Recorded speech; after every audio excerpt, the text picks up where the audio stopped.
नमस्कार दोस्तों।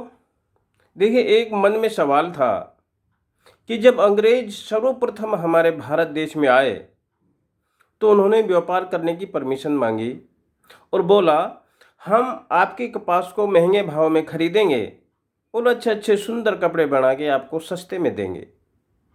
हमने राजी राजी उनको परमिशन दे दी। लेकिन क्या उस समय किसी ने ये सोचा था कि ये व्यापार करते करते हमारे देश पर राज करने लगेंगे और हमको गुलाम बना देंगे? नहीं। ठीक उसी प्रकार आज क्या हो रहा है? आज की केंद्र सरकार इस देश का व्यापार कर रही है और हम अपने आप को 21वीं सदी के इंसान मानते हैं।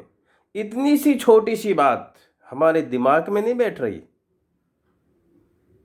कि ये क्या हो रहा है।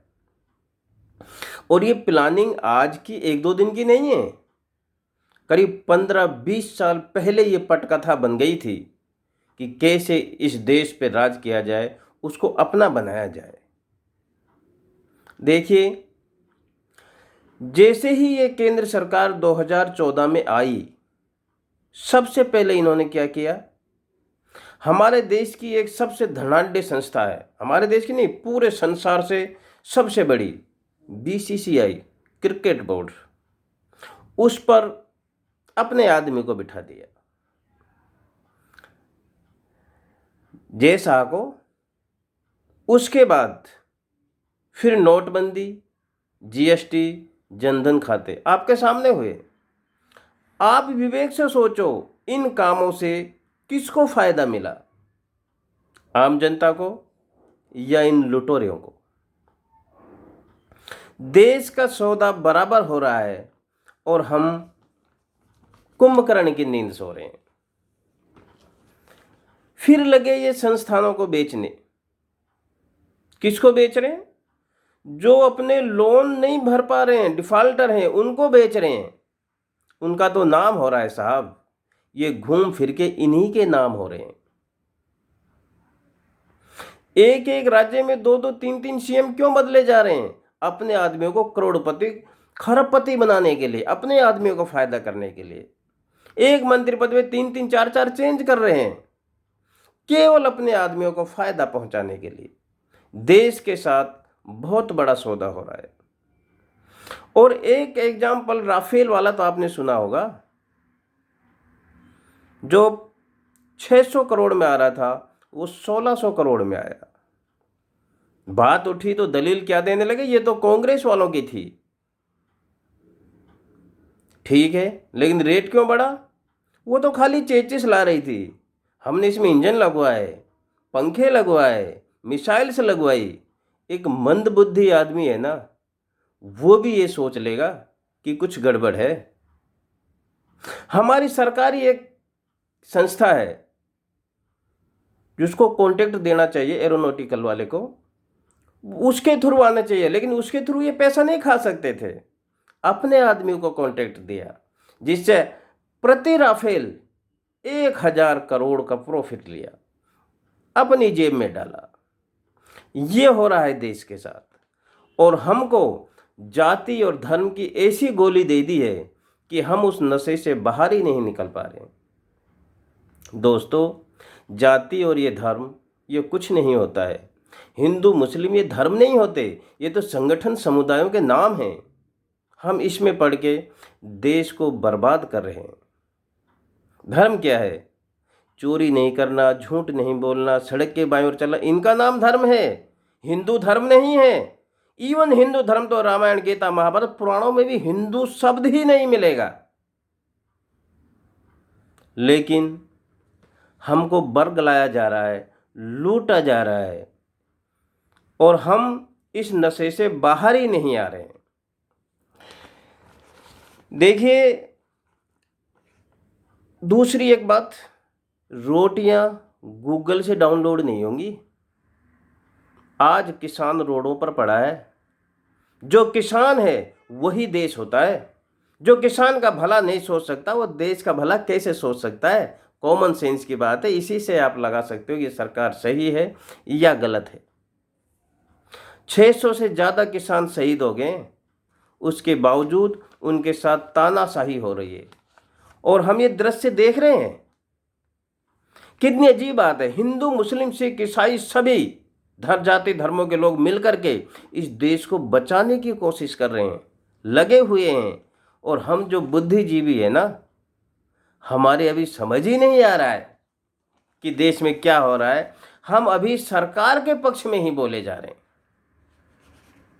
दोस्तों, इस देश को बर्बाद करने में जितना सरकार योगदान कर रही है, उससे ज़्यादा, कहीं ज़्यादा मीडिया कर रहा है। वो आपने कहावत सुनी है ना, कुल्हाड़ी में लकड़ी का बैंसा लगा हुआ है, तो दरखत सोचते हैं ये तो हमारे परिवार की ही लकड़ी है और वही उनको काट रही है। ठीक उसी प्रकार जिस मीडिया को हम हमारे देश का मीडिया समझ रहे हैं ना, वही इस देश को काटने का काम कर रहा है। देखिए, ताकतवर के साथ तो कोई भी खड़ा हो सकता है, इसमें बहादुरी नहीं है। बहादुर वो होता है जो सत्य के साथ खड़ा होता है। हमें जागना होगा, अपने ज़मीर को जगाना होगा। हम देश को ऐसे बर्बाद होते नहीं देख सकते, इसलिए हम आपको जगाएंगे। एक ना एक दिन आप भी जागेंगे। एक सुनागरिक का कर्तव्य क्या है? सही का समर्थन, गलत का विरोध, चाहे वो अपने माँ बाप ही क्यों ना हो। दोस्तों, यदि कोई किसी का पिताजी शराब पी के डेली शाम को आकर घर में उत्पात मचाए, तो आप उसको डांटेंगे, रोकेंगे नहीं? क्या तब भी यही दलील देंगे, नहीं हमारे जो पिताजी कर रहे हैं वो सही कर रहे हैं? ठीक यही हो रहा है। देखिए, हमारे देश की जो संस्थानें हैं, ये एक दिन में नहीं बनती, सैकड़ों साल लगती हैं। जनता का समर्पण, परिश्रम, लगन, निष्ठा का परिमाण होता है कि हम बड़ी बड़ी संस्थानों का बना पाए। यदि हम संस्थान बना नहीं सकते ना, उनको बेचने का भी अधिकार हमको नहीं है। किसी के बाप की निजी संपत्ति ये नहीं है जिसको कि हम बेच सकें। जैसे किसी कंपनी का जीएम होता है ना, उसके पास पावर तो होती है, लेकिन वो कंपनी बेच नहीं सकता। उसी प्रकार सरकार के पास पावर तो होती है, लेकिन वो मालिक नहीं है, बेच नहीं सकती। और हमारे आंखों के सामने सब कुछ हो रहा है, हमको कोई फर्क ही नहीं पड़ रहा। बोलना तो बहुत दूर, हम उन्हीं के पक्ष में बोल रहे हैं। क्यों? जो अफीम चटाती है, जाति और धन की जो अफीम चटाई हुई है, उसमें हम बावड़े हो गए हैं। सरकार के पास पावर नहीं होती, जो मालिक होती है वो जनता होती है। इसलिए दोस्तों, मैं ये कहूँगा कि अभी भी कुछ नहीं बिगड़ा है। कहीं ऐसा ना हो कि इतनी देर हो जाए कि हम विरोध करने लायक ही नहीं बचेंगे, ऐसी व्यवस्था यहाँ बन जाएगी। इसी के साथ ही मैं दोनों लाइनों के साथ इसको समापन करता हूँ। देखिए, अरे मेरे विश्व गुरु भारत में किसने आग लगाई, बुद्धिजीवी भी थक हारे, न माने ये कसाई। अरे संपन्नता भरपूर यहाँ पर, सब हिल मिल कर रहते थे, हिंदू मुस्लिम सिख ईसाई हम सब प्यारे भाई थे। जाति धर्म का ज्ञान नहीं था, दया भाव ही रखते थे, कहीं कत्ल की बात सुनी तो खाना तक नहीं खाते थे। और आपस में भाइयों को लड़ाकर सरकार ने लूट मचाई, बुद्धिजीवी भी थक हारे, न माने ये कसाई। मेरे विश्व गुरु भारत में किसने आग लगाई, बुद्धिजीवी भी थक हारे, ना माने ये कसाई। दोस्तों, आज से ही अपने विचार को फैलाओ और ज़्यादा से ज़्यादा अपने साथियों को बताओ, क्योंकि ये बहुत ही नाजुक स्थिति है। बहुत अन्याय हो रहा है, सरेआम गुंडागर्दी हो रही है। देश को बचाने की जरूरत है। वो लड़ाई गोरों से थी, ये कालों से है, लेकिन दोनों में फर्क कुछ नहीं है। जय हिंद।